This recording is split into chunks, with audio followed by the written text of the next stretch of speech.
torácica limitada por la parrilla costal. Y en esta parrilla costal tenemos huesos que la forman, que son en primer lugar el esternón, en segundo lugar las costillas y en tercer lugar las vértebras torácicas. Estos elementos óseos forman la pared torácica. Y específicamente, si hablamos primero de este hueso, se llama esternón, es un hueso plano.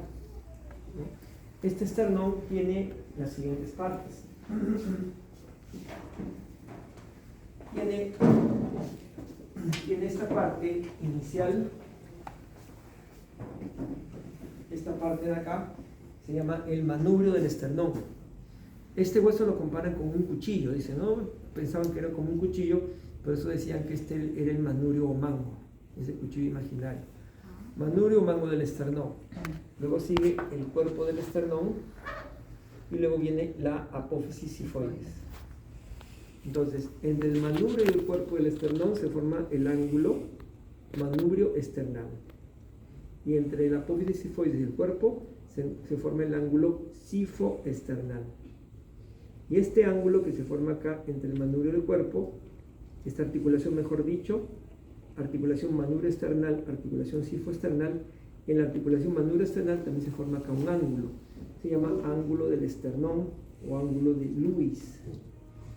Si nosotros pasamos una línea imaginaria por este ángulo del esternón y la extendemos hacia la parte posterior, esa línea imaginaria va a llegar hasta el disco intervertebral entre T4 y T5. Hasta este nivel llega. Y ese plano que se forma se llama plano transverso del tórax. Ya les explicarán posteriormente, seguramente le van a explicar cuando ustedes hagan el curso, el Morfo 3.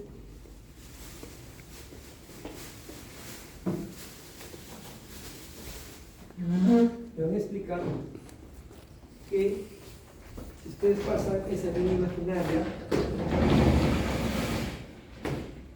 acá tengo la parte anterior, acá está el manubrio del esternón, acá está el cuerpo del esternón, acá está la apófisis sifoides, acá tengo el ángulo del esternón, y si imaginariamente paso esa línea hacia la parte posterior, va a llegar al disco intervertebral entre las vértebras T4 y T5. Esta es una vista, este es anterior, este es posterior.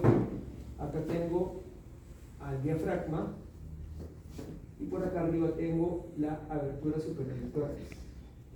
Entonces le van a explicar que el espacio que está entre los pulmones se llama mediastino.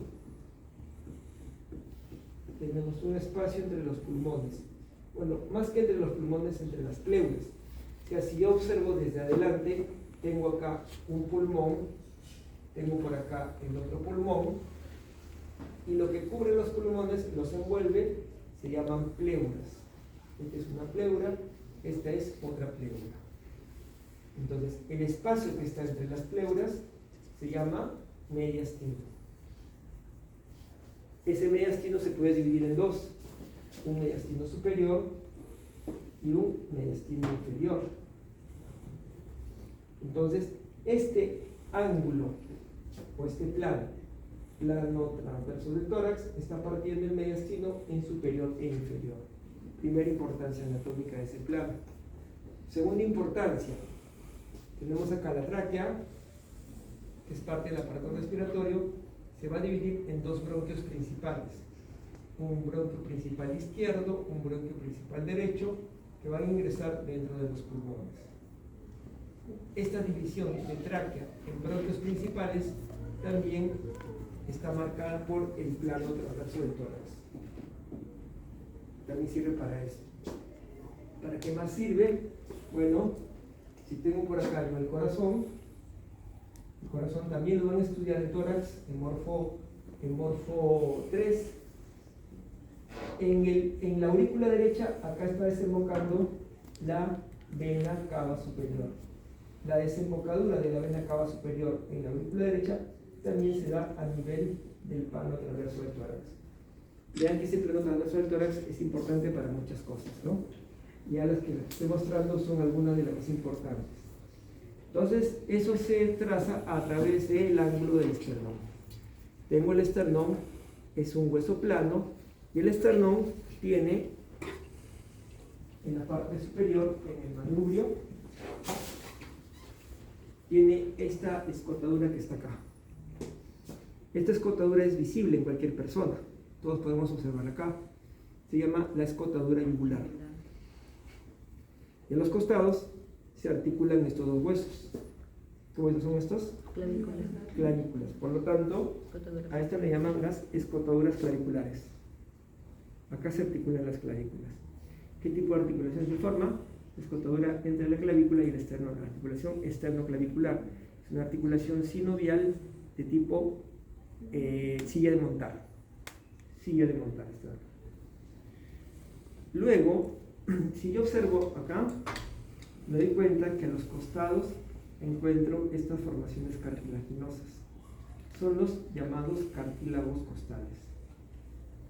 Entonces, yo puedo decir, las costillas, que son parte del tórax, no se articulan directamente con el esternón, sino lo hacen a través de los cartílagos costales. ¿Y cuántos cartílagos costales son los que se articulan con el esternón directamente?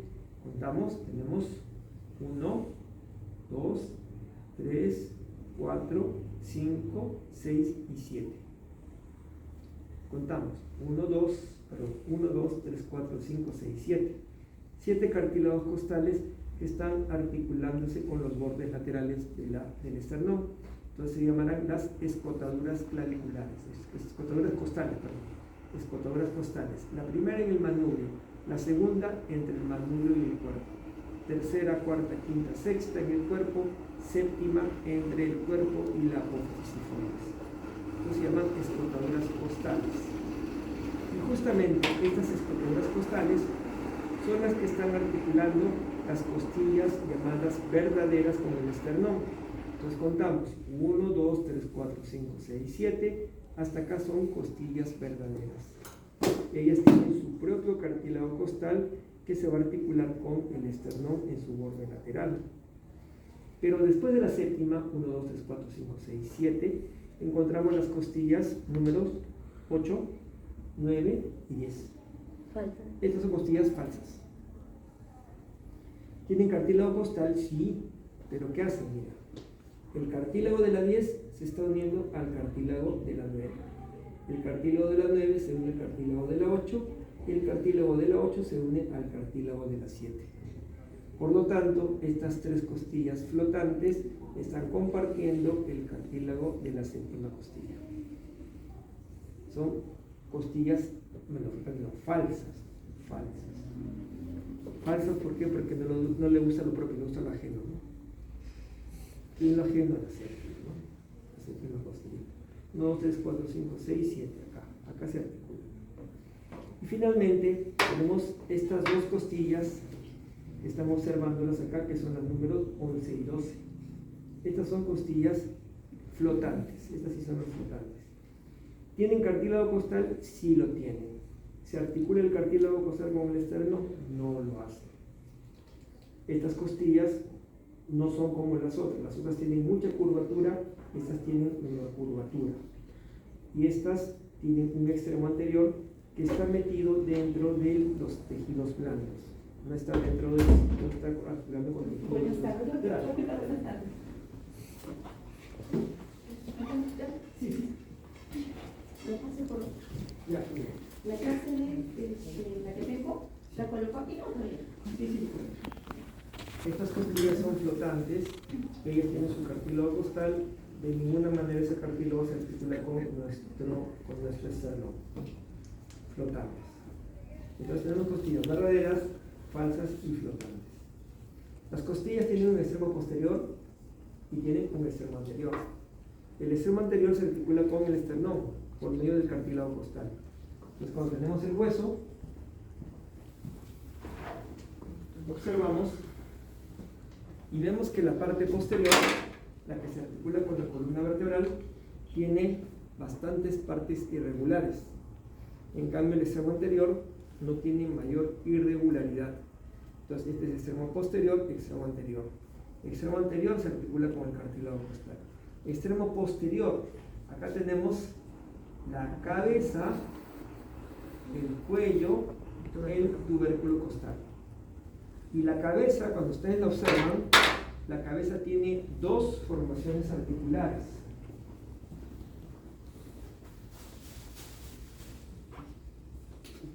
Voy a pintar acá. Tiene dos fositas, una arriba y una abajo, separadas por una elevación horizontal. ¿Lo ven ahí? ¿De lejos se nota? ¿Se puede ver por allá? ¿Sí? ¿Todos por allá atrás? ¿Lo ven? Más o menos. Cuéntenme. No sé, veo como dudas. A ver. Por acá, acá sí lo ven. Ahí se articula con las vértebras, ¿no? Sí. Entonces estamos viendo acá la cabeza, que tiene dos fositas costales, el cuello, y acá tengo el tubérculo costal. Esto está hacia atrás. Ahora, las costillas, la mayoría tienen esta dirección que les voy a mostrar. La mayoría están ubicadas así como mis manos. O sea que tienen una cara externa, una cara interna, un borde superior y un borde inferior. Así, derecha e izquierda. En la cara interna, pero abajo, presentan este surco que están observando acá. Se llama el surco costal. Aquí se apoya el ván intercostal. ¿Cuál es el ván intercostal? De arriba abajo. Vena intercostal, arteria intercostal, nervio intercostal. Y cuando vean una costilla, busquen el surco costal, que está hacia abajo. Luego buscan la cabeza, que está hacia atrás. El otro extremo está hacia adelante. Entonces esta es una costilla del lado izquierdo. En este caso, hagamos el mismo análisis. ¿Cuál es anterior, cuál es posterior? Posterior, anterior. Va así. ¿Cuál es superior, cuál es inferior? El surco costal abajo. La parte del surco. Inferior. Va hacia abajo. Entonces este es del lado Izquierdo. izquierdo. Lado izquierdo, ¿no? Y las costillas, cuando ustedes las observan, ellas están articulándose con la columna vertebral. Imagínense que mi cuerpo es la columna vertebral. Imagínense que mis miembros superiores son las costillas. Cuando se articulan con la columna vertebral, las costillas salen hacia abajo y hacia atrás. Pero después cambian de dirección y se van para abajo y para adelante. Este cambio de dirección se nota y se llama ángulo costal. Acá se ve el ángulo costal. Miren acá, aquí se ve el ángulo costal. Ángulo costal, ángulo costal, ángulo costal. Está indicando que las costillas están cambiando de dirección. Y después vuelven a cambiar de dirección y se van para adelante. Rubier dice ángulo costal posterior, ángulo costal anterior. Netter dice simplemente un ángulo costal. Así. Entonces las costillas están dirigidas primero hacia atrás y hacia abajo, hacia adelante hacia abajo, y luego adelante se articulan con los tubérculos costales y de ahí con el esternón. Y las costillas no tienen esta dirección así, están inclinadas en forma diagonal. Acá lo podemos observar claramente. Están muy inclinadas hacia adelante y hacia abajo. Y las costillas podemos decir que existen la mayoría que son las típicas y la minoría que son atípicas. ¿Cuáles son las atípicas? La primera, la 11, la 12. La primera, la 11 y la 12. 11 y 12 son flotantes. La primera es diferente porque es cortita. Cuando digo cortita, me refiero a que es pequeña, tiene mucha curvatura, es pequeña. Acá la tengo en mi mano. Esta es la primera costilla, pequeña. Esta primera costilla no está así, sino está así. Entonces, ¿cómo describirían? Tiene cara superior, cara inferior, borde, anterior y posterior, borde lateral y borde medial. Acá está, mira. Cara superior, cara inferior, borde lateral, borde medial. ¿Tiene cabeza? Tiene cabeza. ¿Tiene cuello? Tiene cuello. ¿Tiene tubérculo? Tiene tubérculo. La diferencia es que la cabeza tiene una sola superficie articular. No está partida en dos como acá. Acá vieron que hay dos. Acá solamente tiene una. Y esta costilla tiene una elevación en la parte superior. Con este término, esa elevación que está en la parte superior Es el lugar donde se articula el músculo escaleno anterior. ¿Recuerden el músculo escaleno anterior? ¿Dónde estaba? ¿A qué parte del cuerpo pertenece? Al cuello, ¿no? ¿Se acuerdan el triángulo de los escalenos? Entre la primera costilla, escaleno anterior y escaleno medio. ¿Qué pasaba en el triángulo de los escalenos? Arteria subclavia y plexo braquial. ¿Sí? Entonces, donde he pintado, hay un punto, ese se llama tubérculo del escaleno. Ese es donde se inserta el músculo escaleno anterior. Ahí lo están observando, mira. Tubérculo del escaleno. Está hacia el borde medial. Y determina dos surcos que dejan dos elementos anatómicos. Delante hay la depresión que deja la vena subclavia, estoy pintándola acá, y detrás la depresión que deja la arteria subclavia, la estoy pintando. Sería así: anterior, posterior, porque está la cabeza, surco de la vena subclavia, inserción del músculo escaleno anterior, surco de la arteria subclavia. ¿Sí? Ya voy para allá. Por acá. Borde interno. Esta es la impresión que deja el músculo escaleno anterior. Delante el surco que deja la vena subclavia, detrás el surco que deja la arteria subclavia. ¿Sí? Primera costilla. Arriba es irregular, abajo es casi plano. No tiene irregularidades. ¿Ya?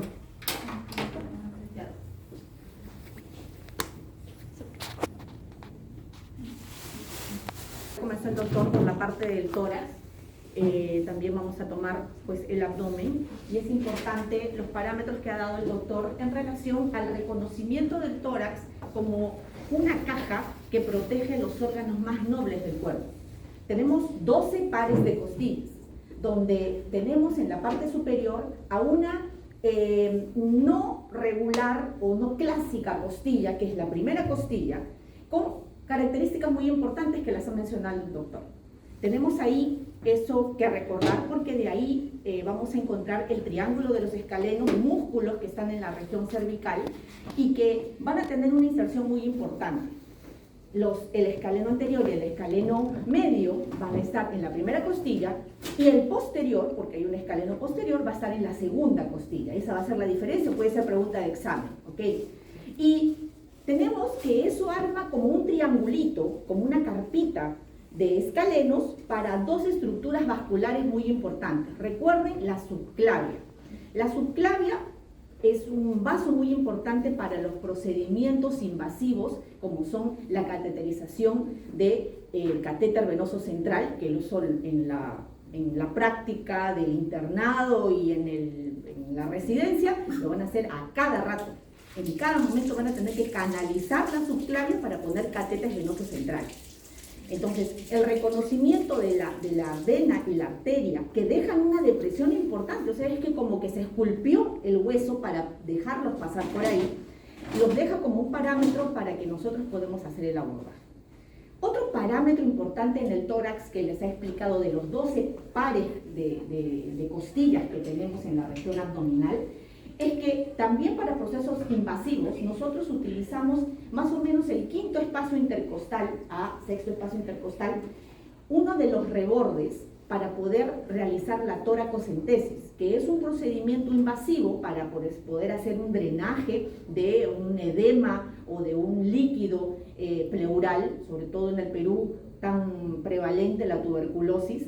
Uno de los cuadros que de complicaciones de la tuberculosis es el hecho de la pleuresía o del derrame pleural. El derrame pleural también existente en tumores, ¿no? Y procesos inflamatorios que pudiera tener el pulmón. Entonces, el parámetro de la costilla que nosotros tenemos que tener en cuenta es que la costilla va a tener dos rebordes, un reborde superior y uno inferior. Nosotros tenemos que evitar ingresar por el reborde inferior del quinto o cuarto o sexto espacio intercostal que se utilizan para realizar las toracocentesis. ¿Por qué? Porque si nosotros tocamos una de las costillas clásicas, vamos a encontrar en la parte posterior, en la parte inferior posterior, una depresión, un surco. Y ese surco es el que va a contener al van costal. Importantísimo de reconocer. ¿Por qué? Porque de tú hacer una punción a ese nivel vas a tener un gran hematoma rozando ese paquete vascular. ese paquete vasculonervioso, aparte de doloroso que va a ser para el paciente. Entonces, tener el parámetro que cuando uno va a ingresar por el reborde costal tiene que ser por el reborde superior de la costilla, más no por el inferior, porque ahí vamos a encontrar el surco costal, ¿correcto? Algo muy importante es de que lo que va a diferenciar a nivel del tórax de otras estructuras que también protegen, por ejemplo, como es a nivel de la región de la pelvis, que también puede pues, albergar o cubrir algún tipo de estructuras importantes, es que nosotros vamos a tener las articulaciones que van a ir por el lado anterior y por el lado posterior. Por el lado anterior vamos a encontrar a las articulaciones costoesternales en la parte superior y condroesternales, porque en la parte inferior las costillas, que ya no son totalmente verdaderas, se unen con los cartílagos para formar esas articulaciones. Y en la parte inferior nosotros vamos a encontrar en la estructura del esternón, porque el esternón va a tener cabeza, cuerpo y también llamado manubrio, cuerpo y la apéndice sifoides, que va a determinar el centro de la vida. Importante es que por encima de esta apéndice, de esta puntita, 2 dedos hacia arriba, se encuentra el centro de la vida, que es el lugar donde nosotros hacemos la reanimación cardiopulmonar, ¿no? Que ahora es RCP, ¿no? Porque es cardiopulmonar cerebral. Entonces, a ese nivel, nosotros tenemos la facilidad de tener estos cartílagos que permiten una profundidad de expansión hasta de 5 centímetros, o sea que ustedes no van a tener miedo en el momento de hacer la reanimación de poder extenderlo hasta el fondo, porque no se va a romper la costilla, ni mucho menos se va a romper el esternón, ¿correcto? Parámetro importante también para tener en cuenta es de que entre el manubrio y el cuerpo esternal vamos a tener aquí una unión, una articulación que no se mueve, por lo tanto se va a llamar sinfisiaria, porque no tiene una función de movimiento. Y esa articulación va a determinar un ángulo. ¿Cómo se llama? El ángulo de Lewis. Entonces, este ángulo a este nivel va a determinar un espacio que para nosotros es un parámetro para poder hacer diferentes también procedimientos. Entonces, en el lado anterior nosotros vamos a tener a los 12 pares de las costillas, las articulaciones condroesternales y costoesternales, y en la parte posterior las articulaciones costovertebrales, ¿no? Que van a tener sus posiciones fijas para mantener esa articulación. Por otro lado, es importante saber que el recubrimiento muscular va a determinar la funcionabilidad de la respiración.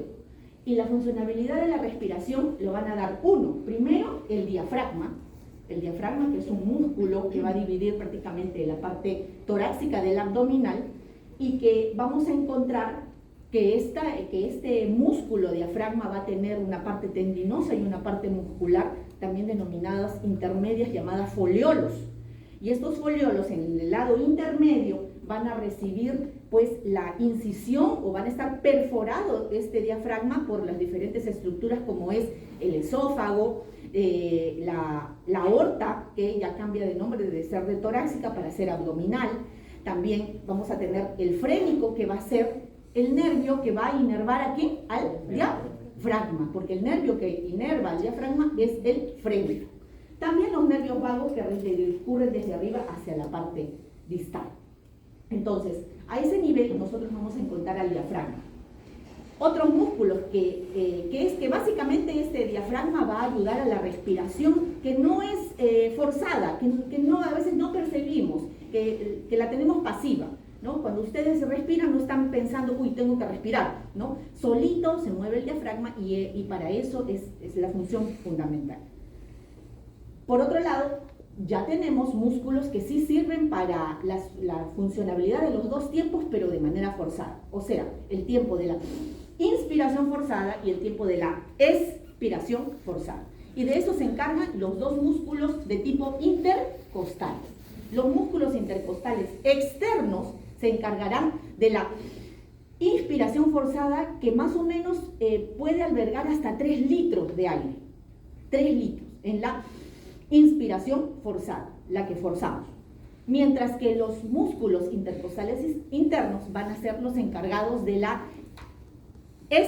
aspiración, que más o menos incluye de 1 litro a 1,5 litros como máximo, ¿no? O sea, la expiración es menor y la expiración, pues, obviamente que es la del CO2, ¿no? Pero la inspiración de muchos gases es de más o menos 3,5 litros. Entonces tenemos a los intercostales externos y a los intercostales internos. A ese nivel también vamos a encontrar a los músculos íntimos que están en la parte interna, ¿no? Que se llaman en la parte inferior, a los músculos íntimos, y eso va a delimitar todo lo que es la funcionabilidad de la parte del tórax. También tenemos a los músculos transversos, que eso lo vamos a ver en lo que es la extensión del abdomen. Y ahí lo vemos. Cuando nosotros hablamos de abdomen, y eso es lo más importante a nivel torácico, cuando nosotros hablamos de abdomen, hablamos de una división topográfica, que imagino lo deben haber visto en la teoría, ¿o no? Y esta división topográfica puede ser de 2 tipos. La topográfica del Gray habla de 9 cuadrantes, y los 9 cuadrantes van a dividir la parte media de las laterales. ¿Qué quiere decir? Que en la parte media, en lo que denominamos usualmente la boca del estómago, pero el estómago no tiene boca, se va a llamar epigastrio. En la parte intermedia vamos a encontrar al mesogastrio, y en la parte inferior pélvica, donde está la vejiga, y en la mujer pues está el útero, ese va a ser el hipogastrio. En los laterales vamos a encontrar a los hipocondrios derecho y hipocondrio izquierdo. Hacia abajo los flancos derecho e izquierdo, y a nivel de las crestas ilíacas, las fosas ilíacas, tanto derecha como izquierda, ¿correcto? Y ahí vemos esa división, ¿no? Entonces, desde la parte alta del tórax hacia adelante, nosotros vamos a ver discurrir diferentes músculos que tienen que ver también con la respiración, porque ustedes se habrán dado cuenta, recordarán de pequeñitos, alguien se cayó de barriguita, y cuando se caían de barriguita, se quedaban sin respiración, ¿correcto? Pues que también los músculos abdominales, así como son los del tórax, participan en ese proceso. Y el músculo principal del abdomen, en la recubierta anterior, vamos a encontrar primero a los músculos rectos. Los rectos abdominales que van a ir desde el esternón hasta el pubis, en la parte central. Desde el esternón hasta el pubis, y que van a tener una recubierta, unas fascias que les van a dar un nombre de vaina de los rectos o estuche de los rectos. Estos rectos, que van a estar en la parte anterior, músculos en la parte anterior, e inclusive van a tener unas fascias que nosotros tenemos que tener en cuenta. Ahí vemos la división topográfica. Correcto. Entonces, habíamos hablado que en la parte anterior vamos a encontrar a los rectos abdominales. Y estos rectos abdominales van a tener muchas fascias en la parte abdominal, desde la piel hacia la parte del peritoneo, porque el peritoneo va a ser el tope de lo que es esa pared abdominal. Y vamos a encontrar fascias y vamos a encontrar ligamentos, ¿correcto? Y ahí lo vemos.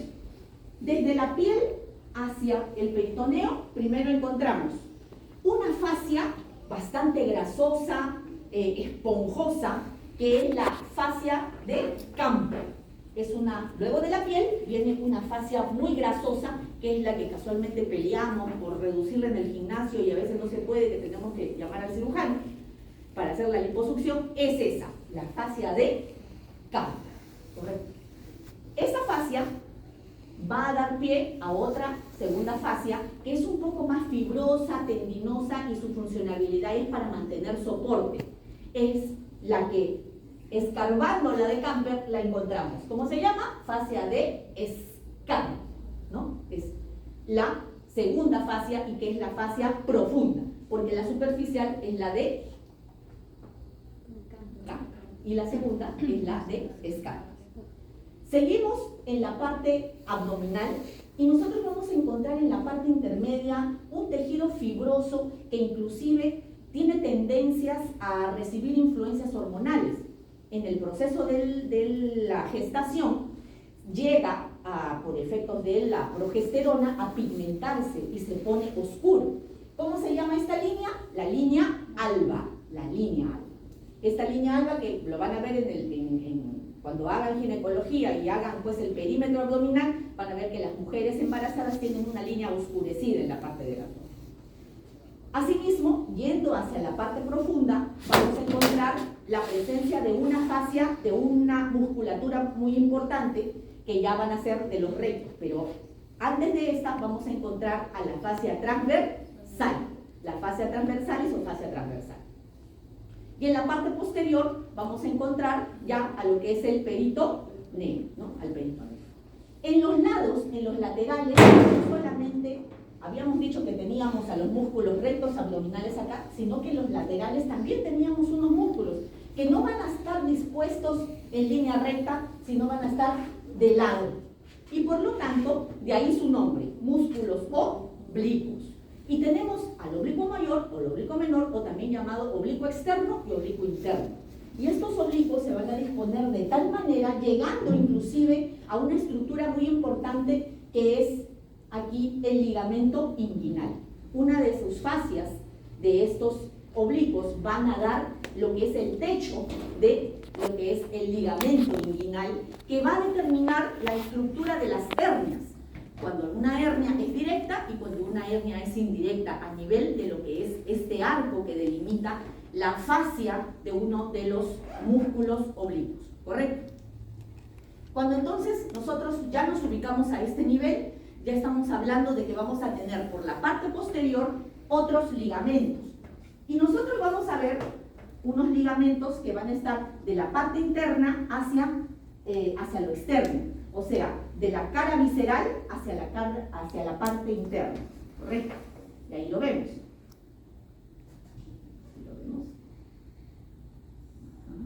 Aquí están los oblicuos, ¿ya? Los rectos, el estuche, ¿no? El estuche de los rectos. Miren, los rectos son aquellos coquitos que queremos sacar en el gimnasio, ¿no? Y ahí está la fascia que va desde el esternón hasta la sínfisis del pubis con respecto al recto. Vamos a ver aquí en lo que es aquí lo ven, ¿no? Miren el tejido fibroso que están aquí de los músculos, ¿no? Que recubre la parte superficial, mira, aquí, y aquí encontramos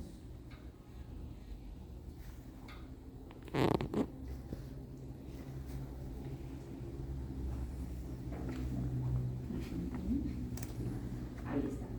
Esta es la fascia transversal que inclusive en la parte interna va a delimitar una interfase en las fibras musculares que van desde arriba hacia abajo, y eso va a determinar el denominado arco de Douglas, que es en la parte interna. En la parte interna vamos a encontrar el arco de Douglas. ¿Qué estructuras vamos a encontrar ahí?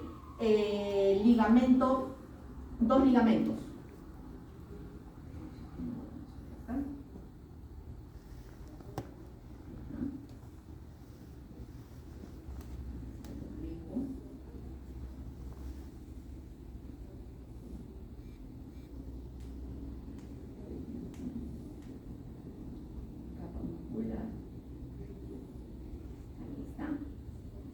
Y les decía de que los oblicuos, la importancia de los músculos oblicuos, en este caso el músculo oblicuo externo, va a tener una sección muscular y una sección tendinosa. Es la sección tendinosa la que va a dar el techo de lo que es el ligamento inguinal. En la parte superior vamos a encontrar músculo y en la parte inferior vamos a encontrar una región tendinosa, ¿no? Que va inclusive hasta la sínfisis del pubis y que va a delimitar este ligamento inguinal, ¿no? Ahí lo vemos, a este nivel. Mira.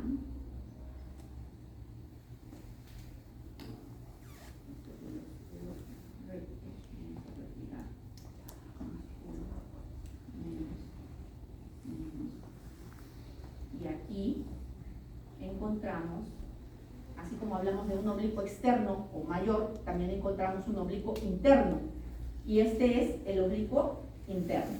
Miren, aquí. Mucho más muscular que el externo. El oblicuo interno tiene casi todas sus fibras, es casi muscular. Solo sus inserciones son tendinosas, ¿no?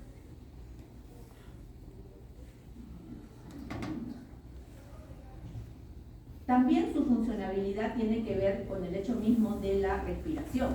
Entonces, eleva y contrae el abdomen, ¿no?, a ese nivel. Y estas son las denominadas, pues, la fascia transversal, ¿no? La fascia transversal que recubre y que está inmediatamente antes del peritoneo, ¿no?, que es ya la recubierta abdominal.